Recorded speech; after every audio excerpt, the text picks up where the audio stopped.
នៅអាមេរិកចាត់ទុកជនជាតិអាស៊ីដូចជាជនជាតិភាគតិចមិនដឹងខែពីខែចឹងគេសិតមានតាំងពីពណ៌មហូបអាស៊ីចឹងណាតាំងពីពណ៌មហូបណាតាំងមុងសាយលោតពេញផ្លូវហើយការតាំងពីពណ៌គេហ្នឹងដូចរបៀបសារណាត់សាររាត្រីយើងចឹងណាតែម៉ែឲ្យកក់កុញចម្រោះជាតិសេះដូចក្មេងៗដែលរៀនមុងសាយនៅស្រុកនេះអញ្ចឹងមិនចេះតែមានការងារឲ្យលោតហក់រាល់ថ្ងៃរាល់អាទិត្យចឹងយូរបានលោតហក់ម្ដងនិយាយពីថាហក់មកតាហឹងមនុស្សចាស់មកមើលទាំងអស់គ្នាថាក្នុងនេះគេមានលក់អីគេខ្លះសូមនិយាយប្រាប់ត្រង់ថាថ្លៃសាហានេះតូបដំបងគេលក់នំប៉ែ Snow Snack ខ្មែរបងប្អូនគេមានលក់អាទឹកដាក់គីឡូនេះអាទឹកលាយផ្អែមមានរសជាតិដាក់គីឡូអញ្ចឹងហើយមុនអ្នកលក់លក់សង្ហាដោយតារា Hollywood មកកំប៉ុងដែលមានរូបខ្លាឃ្មុំហ្នឹងហើយដាក់ទឹកក្នុងហ្នឹងមានទឹកអាឡឹកទឹកគីវីទឹកក្រូចទឹកអីចឹងណា$25បងប្អូននិយាយទៅអារម្មណ៍គឺដូចចែកដូចហាអាម្ហូបទាំងអស់ហ្នឹងគឺជាម្ហូបដែលពិបាកនៅក្នុងការធ្វើមែនតើខ្ញុំទិញមកកំប៉ុងដែរណាបងប្អូនទាំងអស់គ្នាចានិយាយទៅគឺទិញយកកំប៉ុងហ្នឹងឯងដល់ពេលភ្លក់មើលមានណាទឹកគេហៅថាទឹកដាក់រសជាតិហើយដាក់តកកមកអានេះសាច់អាំងចកាយើងនៅតាមផ្លូវយើងហ្នឹងម្ដុំតាមផ្លូវនៅម្ដុំណូប្រិចហ្នឹងនៅនេះគឺថាអូ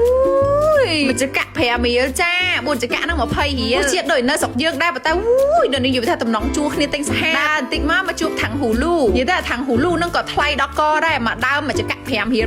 ពួកតែគុជបែបតៃវ៉ាន់បែបអីមួយឆាក់អីចឹងណានិយាយទៅគេក៏មានម្ហូបប្លែកគេដែរមិនអត់ទេគៀវវិញធ្វើមកពណ៌គឺមិនសូវតាក់ទាញហេតុតែជាជនជាតិអាស៊ីត្រូវធ្វើគ្រប់ពណ៌ចានេះគៀវគ្រប់ពណ៌ណាអានោះនំស្អីគេខាងក្នុងដូចស៊ូម៉ៃចឹងគ្រប់ពណ៌ដែរមកចាញ់គ្នាទេបងប្អូនអើយអាកន្លែងនេះវិញគឺកន្លែងតូបលក់និយាយតូបសាណាត់គេចឹងលក់កពិកកប៉ុកអញ្ចឹងណាគេអ៊ីកាគេនិយាយថាផ្លែសាហាវហ្មងយើងដើរហួរកន្លែងលក់អានឹងតិចមកយើងមកដល់កន្លែងលក់សាច់គោចកាមានចៃយ៉មានអីចឹងទៅហើយខ្ញុំស្មានតែខ្មែរក៏ពិតមែនទេហ្វីលីពីនគាត់ទៅដើរមកដល់កន្លែងម្ហូបហ្វីលីពីនបានមានពងទាកូនខ្ញុំនេះឃ្លានពងទាកូនសាហាវទាកូនមួយគ្រាប់ឈូកអាំង3ចកា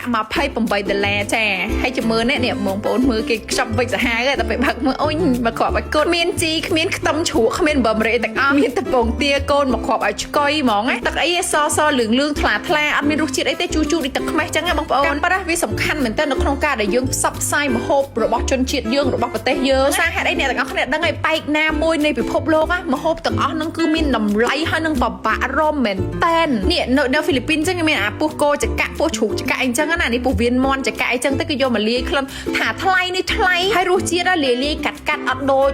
ជនជាតិដើមទាំងស្រុងឯដោយសារគ្រឿងនៅស្រុកនេះវាមានគ្រឿងខ្លះរសជាតិអត់ដូចនៅស្រុកយើងចឹងណាឯងតាំងពីពណ៌ម្ហូបអាស៊ីគេណោះនៅអាមេរិកវីតាមីនប្រលូតកម្ពស់ Natural Lab ដែលគឺជាវីតាមីនប្រលូតកម្ពស់របស់សហរដ្ឋអាមេរិកញ៉ាំបានចាប់ពីអាយុ12ទៅដល់18ឆ្នាំណាបងប្អូនទាំងអស់គ្នាញ៉ាំជារៀងរាល់ថ្ងៃមួយថ្ងៃ2គ្រាប់ជាមួយទឹកដោះគោឬក៏ទឹកសណ្តែកមានសារធាតុកាល់ស្យូមវីតាមីន C វីតាមីន D សង្កសីនិង Ashwagandha ហើយកំពុងតែផ្ទុះការគ្រប់គ្រងច្រើនខ្លាំងមែនទែនបងប្អូនទាំងអស់គ្នាមើលនេះផ្ទុះទាំងនៅកម្ពុជាផ្ទុះទាំងនៅសហរដ្ឋអាមេរិកតែម្ដងសម្រាប់អ្នកនៅអាមេរិកកំងតាម website បាន Amazon eBay ឬក៏ TikTok Shop សម្រាប់អ្នកនៅកម្ពុជាចាអាចដាក់កំងបានបងជំនីផ្ញើពីអាមេរិកទៅណាសូមអរគុណ